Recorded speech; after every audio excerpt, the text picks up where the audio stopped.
Selamat datang di podcast Halusi Nation.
Halo guys, ketemu lagi sama kita di podcast Halusi Nation. Kita hari ini di suasana berbeda nih, di dalam kita ya. Kita lagi di dalam karena di luar lagi hujan banget nih. Badai banget ya, kayaknya Dingin.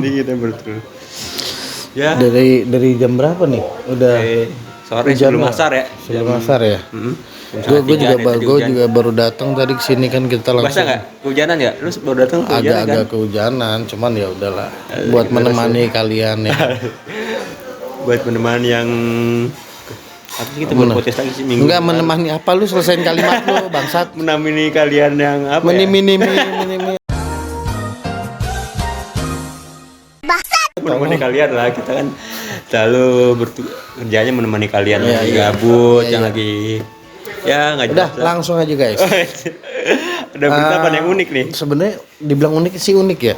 Unik sih. Tapi bukan di Indonesia nih hari ini. Tumben ya kita bawa Tumben. berita nggak di Indonesia, Tapi- bukan dari Indonesia. Tapi kita nggak tahu sih, maksudnya kita ngobrol aja dulu. Siapa tahu nanti kan bisa nyangkut ke sana nih. Kita nggak tahu. Kayak ke Indonesia maksudnya. Iya. Oke. Betul. Ini dari Vice IND itu Indonesia. Apa Indi? India. Di Vice Indonesia Instagram. Judulnya adalah racuni anak agar dapat sumbangan netizen. Ibu di Thailand divonis hukuman mati. Oke. Gimana?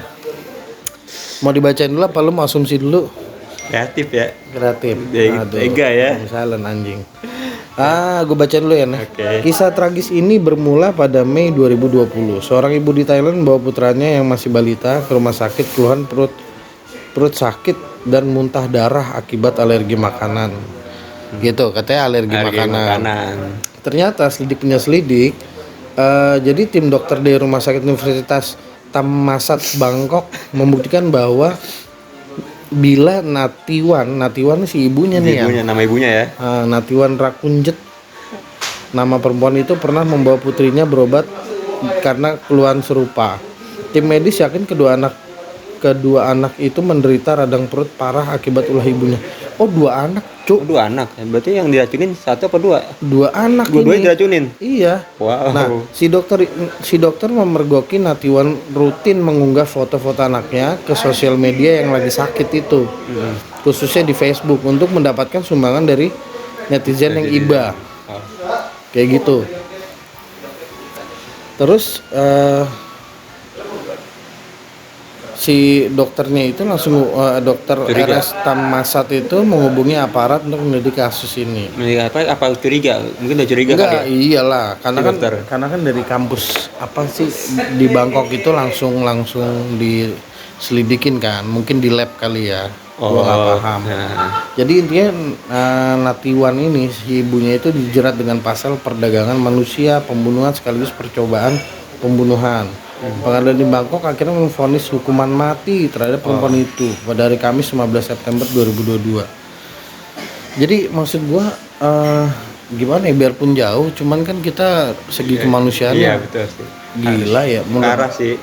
Karena gini ya, lu demi mendapatkan sejumlah uang, lu bela-belain darah daging lu tuh lu bantai dengan cara diracunin.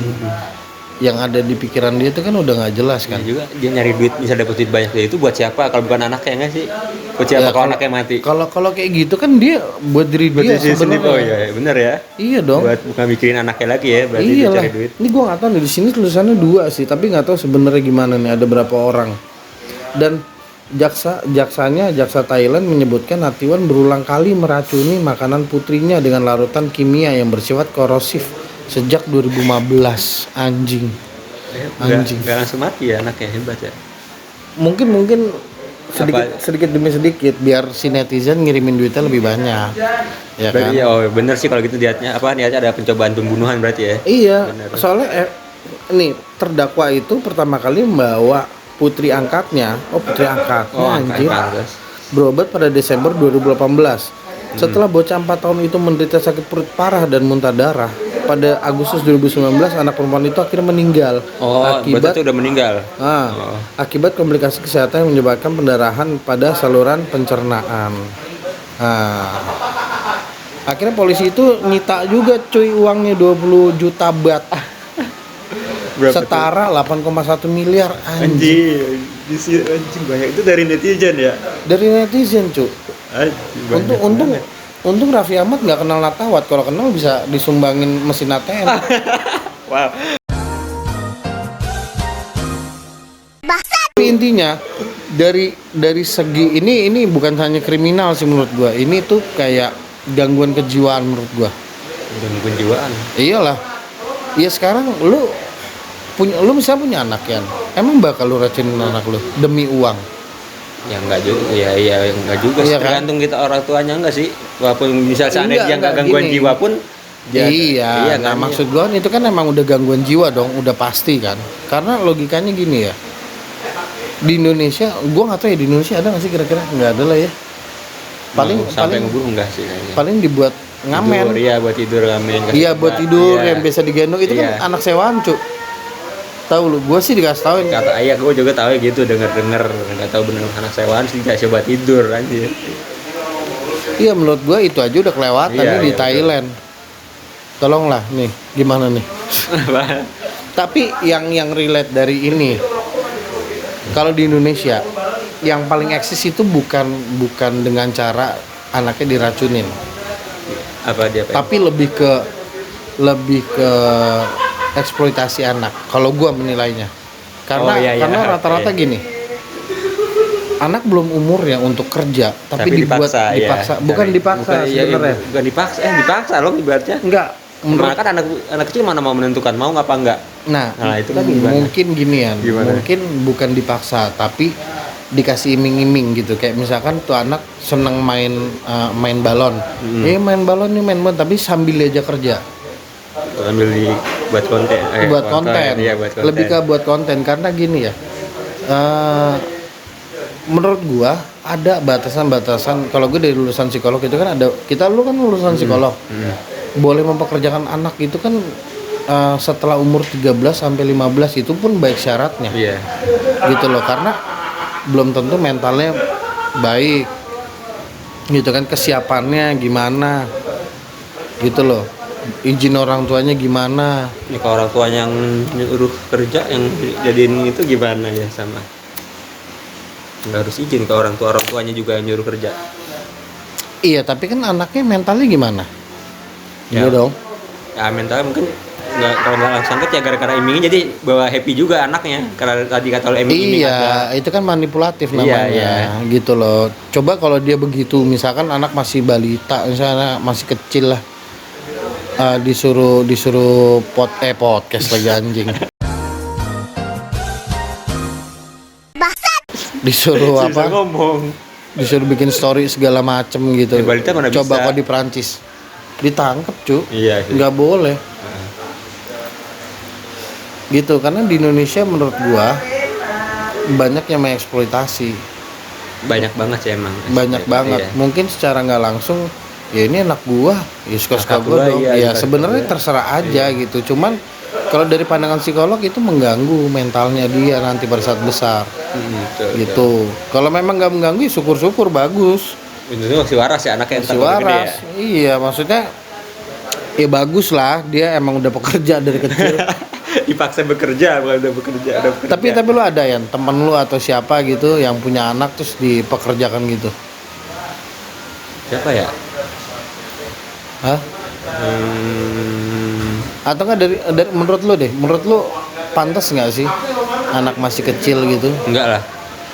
Menurut nggak pantas sih, karena kan untuk anak aja yang masih main-main, masih seneng-seneng lah, masih mengeksplor dunianya, asik mengeksplor dunia. Iya, maksudnya masa kecil kan ada respon orang yang masa kecil kurang bahagia Iya. lah, segala macam. Nih guys, nih agak berisik banget di sini. Hujan ya? Ada teman-teman ya kan. Teman-teman. Terus hujan deras Hujan banget gitu. Jadi kita podcastnya di dalam kan. Ada mungkin tadi bahagia, mungkin si anak itu merasa bahagia karena tadi iming-iming itu, atau mungkin kerjanya kayak dia sambil main sambil dikontenin, itu kan bisa, mungkin si anaknya nggak berasa kalau dia bekerja gitu. Yang misalnya di taman bermain atau di kolam renang anaknya sambil bermain tuh mungkin aja bisa anak. Bisa, cuman kan kalau gue sebagai bapak gue nggak akan melakukan itu karena Walaupun kita tahu nih anak kita nggak tersiksa, bukan nggak tersiksa sih, happy kayak di tempat bermain, jadiin konten apa iklan itu tetap nggak mau. kalau gue gue nggak akan melakukan itu karena kasihan anaknya. Kalau gue ya, gitu kan setiap orang mungkin beda-beda nge-treatnya gitu. Iya. Cuman kalau gue pribadi enggak sih gue. Gitu. Kalau lu nanti punya anak akan begitu. Enggak sih. Misalnya banyak orang tua yang anaknya baru lahir udah difoto. Kalau gue mungkin mungkin gue lebih nggak mau aja nge-expose anak gue gitu, bukan. Kalau nge-expose anak sih ya gue juga. Ya lebih nggak mau itu aja gue. Tapi rata-rata istri atau suami ya, beberapa suami juga pun sama nge-expose anaknya gitu. Kalau gue nggak tahu ya, gue agak kurang sih. Bukan gue nggak mau menunjukkan bahwa gue punya anak ya, cuman gue kurang. Iya, gue juga nggak mau. Gitu. Dan selain itu juga kadang kan ada orang atau ibu-ibu yang kolot gitu ya, ngelihat punya ponakan, punya anak, punya apalah, kayak anak gitu, terus difoto pakai bleach. Nah itu bahaya banget tuh. Oh iya. Kalau lu punya, Bahaya. lu mau foto anak bayi itu atau anak kecil, bukan anak kecil, anak bayi balita, jangan pakai bleach karena itu bisa ngerusak matanya dia. Baru tahu gue. Lu pernah jangan? Nggak pernah, gue nggak pernah. Soalnya itu nggak bisa tuh merusak mata si anak gitu. Baru tahu gue ya. Jadi lu dapet ilmu di sini kan? Iya udah. Tadi kita ngebahas tentang eksploitasi anak. Emang itu eksploitasi kok? Iya kan Ibu-ibu setelahnya karena ya. kalau yang berita yang tadi yang awal kan di situ dia meracuni anaknya. Iya. Intinya itu kan memang kalau dihukum mati menurut gue pantas sih karena Iya.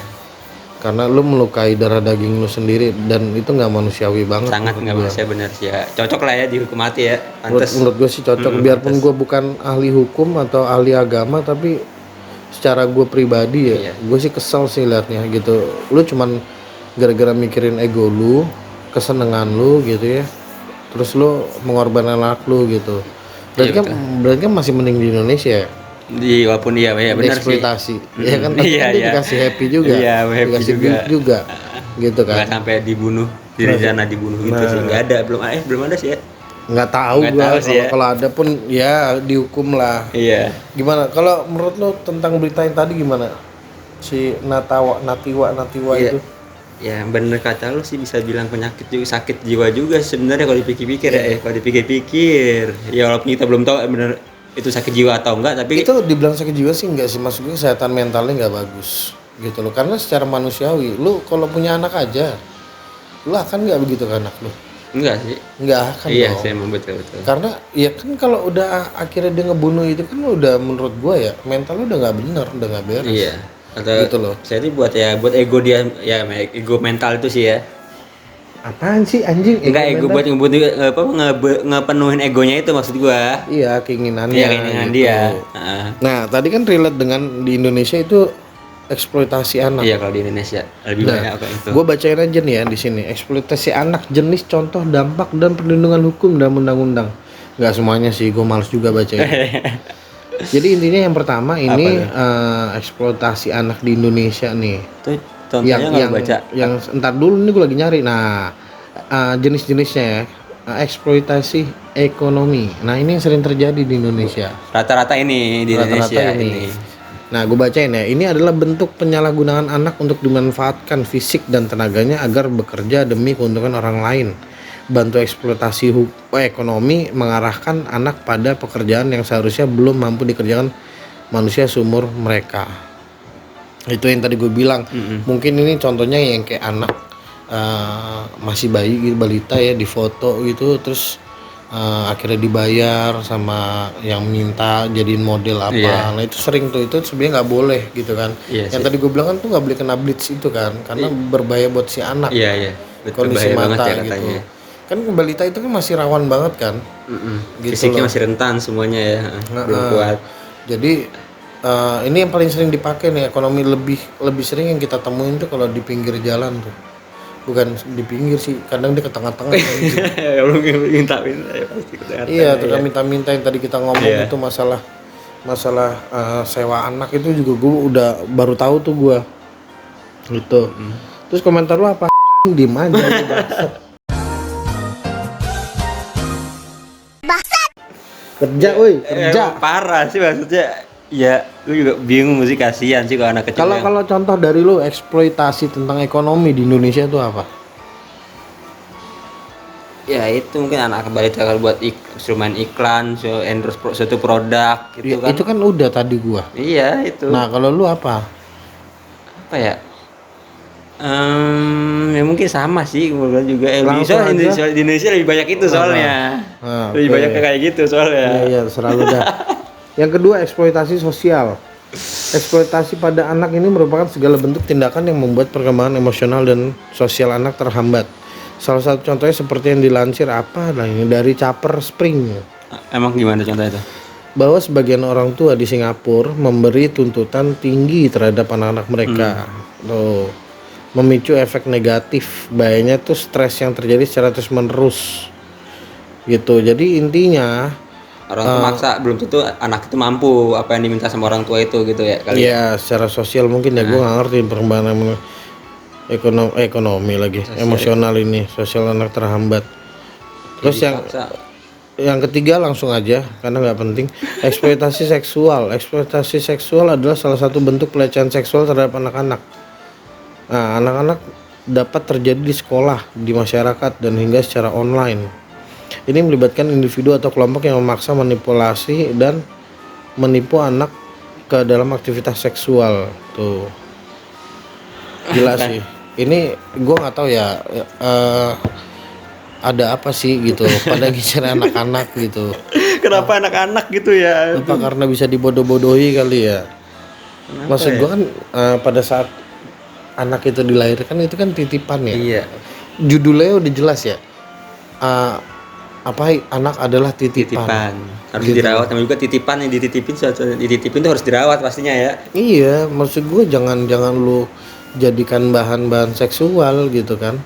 Bahan seksual, bahan Tadi itu sosial eksploitasi yang tadi itulah ya. Jangan eksploitasi sampai, jangan ekonomi harusnya. gitu kan. Itu yang paling sering gitu. Jadi kalau yang kayak di jalan, gue lebih ngerucut ke masalah pengemis, bukan pengemis anjing. Pengapa?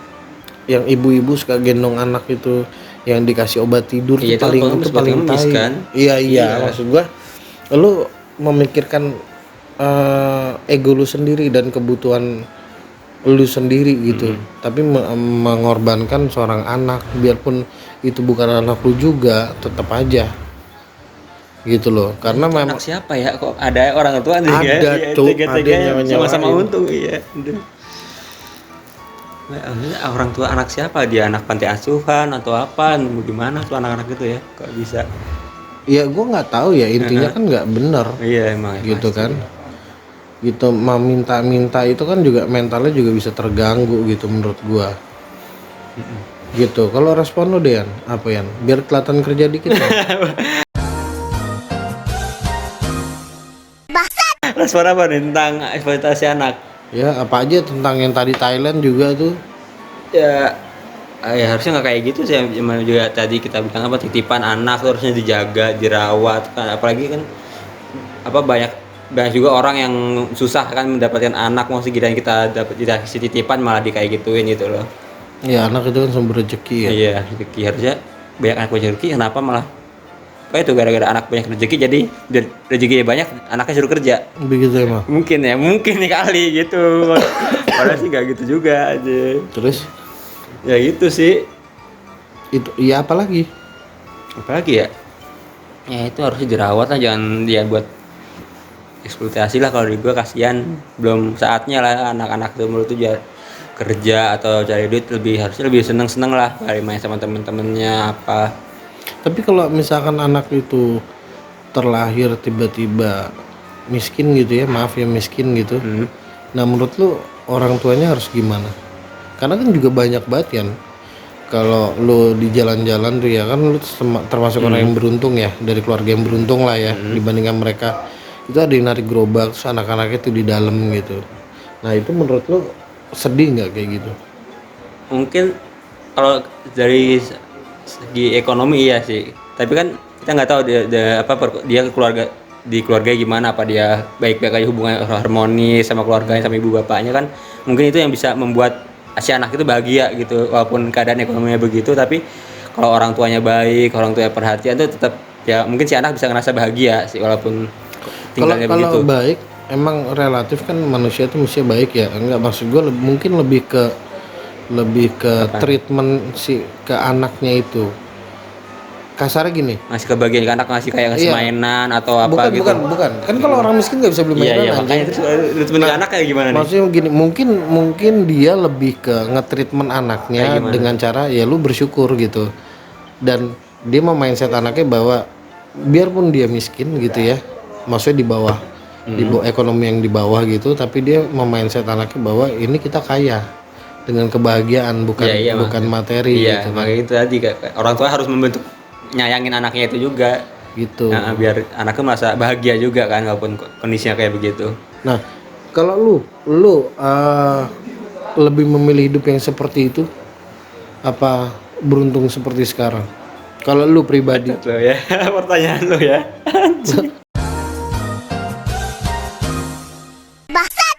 Pertanyaan lu kenapa? Enggak, kan gue cuma bertanya, kita kan nggak tahu. Kalau lu lebih memilih yang mana? Gua yang sekarang, karena gue dapet yang sekarang, jadi bersyukur aja sih. Kan itu balik lagi bersyukur. Kalau sekarang kan ekonomi lu udah beruntung. Iya, memang harus disyukuri. Iya. Maksud gue, lu lebih memilih yang mana pada saat lu terlahir dan netral gitu. Lu belum miskin, belum kaya. Tapi kalau gua kasih option gitu, lu milih yang mana? Lu pengen miskin tapi bahagia, apa kaya tapi nggak bahagia? Gitu. Apa ya, gue sih sebenarnya lebih bahagia sih. Jadi lu mending hidup miskin dan bahagia gitu? Enggak, gue mau kaya dan bahagia. Pilihannya hanya dua, cuk, bangsat. Pilihannya hanya dua. Iya. Lu lebih milih hidup miskin tapi bahagia gitu? Iya. Emang lu hidup lu tuh nggak berpikir secara materi gitu? Kalau lu pribadi? Iya, yang penting bahagia aja dulu batin. Kalau lu bahagia, berapapun uangnya lu ya senang aja gitu. Oh. Kalau gue sih lebih ke apa namanya? Apa? Cuman dua, lu jangan ngeles dah. Ya Kita kan, cuman dua miskin nih. dan bahagia. Bikin bahagia sama Kaya tapi nggak bahagia. Iya. Lah gue mending kaya. Kenapa? Gue beli kebahagiaan. Iya dong. Oh ya, bisa kan? bisa. Gitu loh. Lah kalau udah miskin bahagia tapi nggak bisa beli kekayaan gimana? Iya betul, bisa. Iya kan? Iya. Ya intinya hidup itu kan pilihan gitu. Tapi lebih alangkah baiknya Dua-duanya. Enggak dua-duanya. Udah kaya bahagia lebih apa? cukup, enggak Ya, kaya mungkin banget. nggak kaya nggak gue miskin cukup kan, banget, ya. gitu. Nah, ini kita kenapa jadi edukasi banget ya?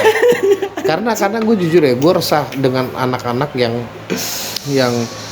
dieksploitasi, yang diracun, yang di seks lah, yang di apa aja lah itu yang tadi berita-berita itu. Ini kan kita ngerucut lebih ke terhadap si anak, karena tadi banyak banget berita yang Ada soal anak kita lagi bahasnya ini kan. kekerasan terhadap anak dan segala macamnya gitu. Kan hukum di Indonesia kan perlindungan anaknya mestinya lebih memperhatikan gitu ya. Kayak misalkan di jalan-jalan, gue nggak tahu sih Pol PP gimana sih kerjanya itu ya. Dia tangkap, lolos juga sih, iya nggak sih? Gue nggak tahu itu. Iya nggak sih? Jadi intinya mulu bangsat. Udah nggak jelas. Jadi menurut lo tentang anak, ada pesan nggak buat anak terhadap buat orang tua yang udah punya anak? Ya itu yang jangan mengeksploitasi sih, kita yang namanya anak harus dirawat. Jadi sih itu standarnya aja sih udah. Standarnya aja. Dan menurut lo dengan standarnya itu bisa bahagia? Bahagia siapa, anaknya? Ya anaknya Iya, bangsa. iyalah. Kita bahas anaknya ya. Allah. Bahagia, bisa. Ya kalau dari gua, lu udah ya? Udah. Udah, oke. Dari gua, menurut gua kalau lu memang sudah dianugerahi seorang anak, disyukuri nomor satu. Yang kedua, janganlah lu eksploitasi itu, terutama lebih ke yang meresahkan tuh eksploitasi lewat ekonomi yang tadi pilihan tadi tuh ekonomi gitu. Lu menjual anak lu demi mendapatkan uang gitu. Lain hal kalau lu sering expose anak lu tapi untuk kebahagiaan lu gitu, itu nggak masalah. Kayak contoh banyak teman-teman gue yang expose anaknya gitu tapi untuk kebahagiaan gitu. Bukan untuk cari duit atau itu ya, itu sih bukan. Dia lebih nge-share ke orang-orang bahwa ih gue bahagia banget punya anak gitu. Itu nggak masalah gitu. Cuman menurut gua sesuai kadarnya aja. Kadang ada yang sampai overload gitu dan menurut gua agak kurang. Biarpun itu haknya dia ya. Kurangnya kenapa kalau menurut lu pribadi? Kalau gua apa ya? Ya itu tadi eksploitasi menurut gua. Kasihan si anaknya gitu kan. Lah, ini namanya anak-anak kan pasti kecil lucu ya. Iya. Nah, kalau udah gimana?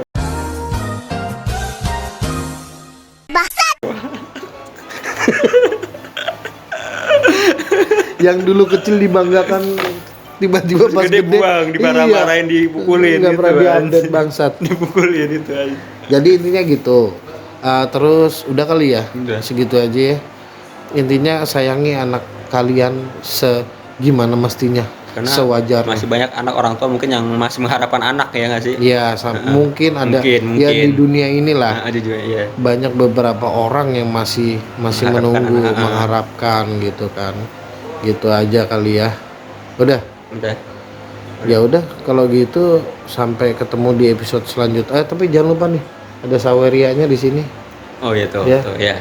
Kemarin udah terkumpul berapa juta tuh ya gue lupa. Ya hampir ya 15 sampai. Ya kita pakai buat hura-hura lah. Iya. Bukan buat ningkatin konten.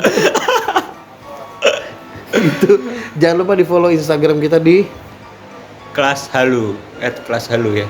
ada underscore-nya. Oh, kelas halu underscore. Oh iya, lupa. Kelas halu underscore tuh. Nah, di penting. situ juga apaan lau juga, Pak. Trailer kocak-kocak ada di situ. Iya, trailernya. Dan jangan lupa juga ke Spotify kita di Hallucination, kalian searching aja langsung. Nomor 1 kok langsung muncul. Langsung muncul nomor 1 karena itu emang podcast terfavorit ya. Iya, nggak perlu repot-repot scroll ke bawah, langsung ada paling atas. Oke, kalau gitu thank you atensinya. Sampai ketemu lagi di episode selanjutnya bersama kita Di dan podcast. belum ya. karena podcaster kita 2 lagi absen, yang satu lagi covid, yang satu lagi Oh ya, semoga cepat sembuh lagi juga fit, tuh. ya Ya. kan? 3 fit, oh 3 Iya, fit. buat Rafki cepat sembuh. Iya. Apa lagi? Biar cepet podcast. Oh iya, oke. Iya. Oke, sampai ketemu lagi di podcast Hallucination selanjutnya dari gue Wahyu. Gue Rian. Salam Hallucination.